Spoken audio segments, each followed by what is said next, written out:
Hi guys, welcome, I'm SimUK. Today I'm going to be doing my link cable review for the Oculus Quest. Now I'm sorry it's taken so long to get out. So it's a bit of an interesting situation this, because Oculus are asking such a huge amount of money for the Oculus Quest LINK Cable. And I understand and I appreciate that they've built it from scratch, they've designed it from the ground up. But when you factor that in, the first question that pops into my mind is why didn't they design the bracket to connect this way instead of this way?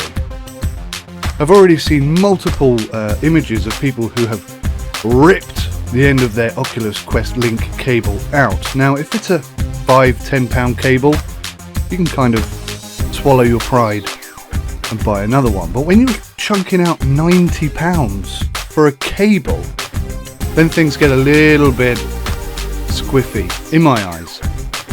Another thing that's really important to factor in when we're talking about the Oculus Quest LINK is that it doesn't offer any additional performance in terms of graphics or FPS. Potentially, it certainly has the ability to do that. But as it is today, it really doesn't offer anything other than charging. And whilst these cheaper cables like the ANKER cable, which was, by the way, recommended by Oculus themselves prior to bringing out their own cable, it doesn't charge the Quest fully. But it does offer some charge. Now I haven't tested this out, but bearing in mind that the PC is doing most of the work and the Oculus Quest is basically just casting the image, I suspect you're going to get maybe an extra hour out of it. That's a complete guess. I don't know that's the case. Maybe I should test that sometime. But certainly you're not going to get less than 3 hours, which is the approximate amount of time that a fully charged Oculus Quest will give you anyway. So it's really difficult to see what the benefits are. Potentially long term, the Oculus Quest LINK cable could offer much higher FPS. I mean, way beyond what even the Rift is currently capable of. And if you've watched any of their keynote speeches, you'll know that the potential to do that exists within the Oculus Quest. But there are restrictions and limitations to what they can do at the moment. But in the future, that cable could be very useful. Right now though, it's an expensive cable for very little in return. The good news is that regardless of your budget, you will almost certainly be able to enjoy playing Oculus Rift games on your Oculus Quest via your PC, just so long as your GPU is supported. And the even better news is that it's just as good, if not better, than the original Rift. The not so good news is that not every single PC supports Oculus Link, and some PCs that actually do, theoretically, will not actually support the very expensive Oculus Link cable, at least not yet anyways. Let's start off with some good news, and it is very good news indeed. Oculus previously recommended the ANKER 3-meter USB-C to USB 3.0 cable prior to releasing their Oculus Link cable, which will cost you £90. The ANKER cable will cost you just £11, and it works seamlessly every single time without dropping a single beat. The only thing that the ANKER cable does not do is fully charge your Oculus Quest whilst you are playing. Now that is a shame, and to be honest, I really wish that it did. But because most of the hard work is being done on your PC and not on your Quest, as I've mentioned before, battery life should be a little bit better than usual. Full disclosure once again, I haven't fully tested this, but it does make sense, doesn't it? Some extra good news before all the bad stuff starts.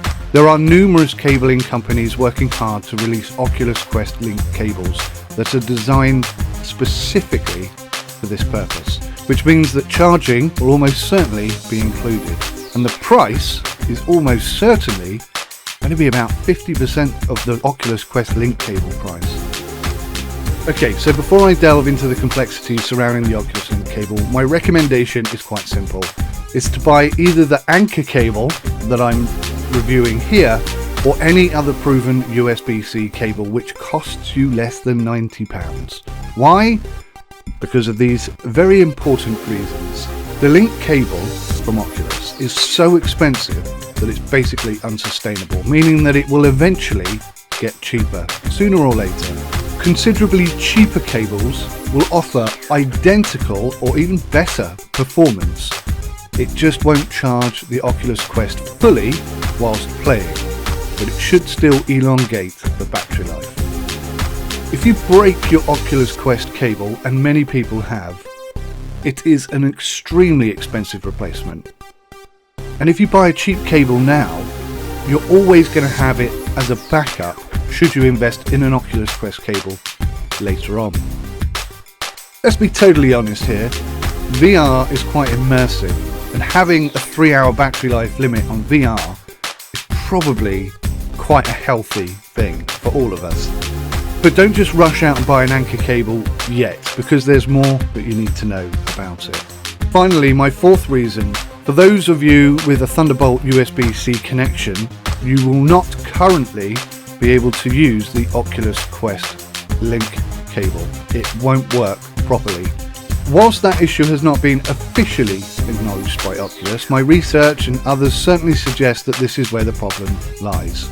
During my investigation, an Oculus representative did confirm to me that Thunderbolt USB-C connections have not been tested, and as such, they are officially not supported. Now, it is worth noting that a faulty cable will be under warranty for 1 year from purchase, which probably just means you'll get a replacement. But what if the cable is not faulty, which is, I think, the situation I am facing? I was directed towards the official list of tested equipment, and as Thunderbolt 3.0 is not listed there on the page, it means that Thunderbolt 3.0 is not being officially supported by Oculus. Now, what I found most interesting on this page is that USB 3.0 clearly is listed here, but USB-C is not. And the official Oculus Quest LINK cable is USB-C to USB-C. So you could very well argue that the Oculus Quest LINK cable is also not officially supported by Oculus.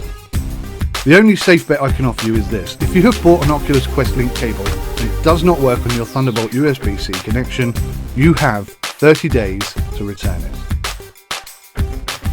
So what's the solution to this particular issue? Honestly, I don't know. People have successfully bought non-Thunderbolt PCI cards, but right now there's no forthcoming solution from Oculus. Support might be coming in the future. An update version 13 might include a solution, but we don't know when that's coming or if that will actually happen.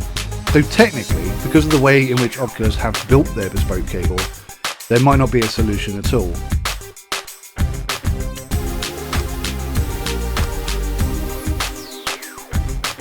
The Oculus LINK cable is not tethered in safety like it was on the Rift. It is actually pretty bulky and it just sticks out a little bit too far. I'd also like to mention that the clip provided by the Oculus Quest to attach the cable is pretty annoying. It's exactly the same one that's used on the original Rift, but when you want to attach and detach the cable regularly, this is not a good solution. I would highly recommend that you use a Velcro strip instead. The ANKER cable that I'm using is brilliant and it does work perfectly, but the cable is not angled, even slightly. So the catching of the cable issue is twice as bad and way more likely to happen, and that is a significant problem.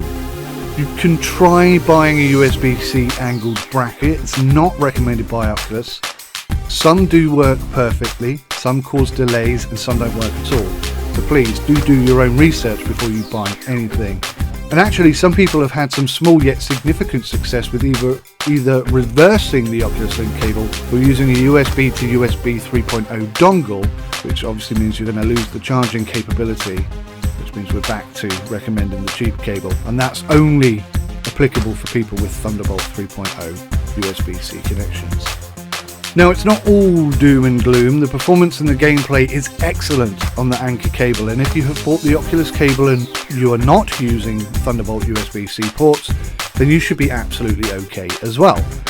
Despite the obvious issues, I am so happy to have Rift games available to me on the Quest, and moving forwards, if you have watched hours upon hours of speaker notes, then you will already know that the possibility for the Quest to push beyond 72 FPS is there. In fact, they're sort of edging or suggesting the possibility that the Quest might one day be able to outmatch the original Rift.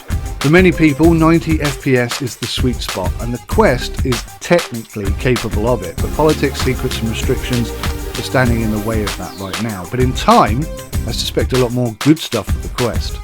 My final piece of potentially good news is this: the price for the Link cable will almost certainly drop. Right now, all that it offers at all over its much cheaper competitors is the charging capability whilst playing, and that for me is not worth £90. With the issues previously mentioned, the incredibly inflated price and the number of competitors who can see a gap in the market for a £20 to £30 solution, I think the price is going to drop soon. But when it does drop, I recommend you be ready and be informed, because those higher FPS numbers may very well rely upon the technology that's built into this cable. And if that is the case, the price will almost certainly return to its £90 price tag. I'm SimUK, thank you for watching. Hopefully this has given you some insight into the cable issues. My final recommendation is to buy a cheap cable. You're not going to lose anything other than charging capability. And that's it. Thank you for watching. Take care of yourselves until next time. Goodbye.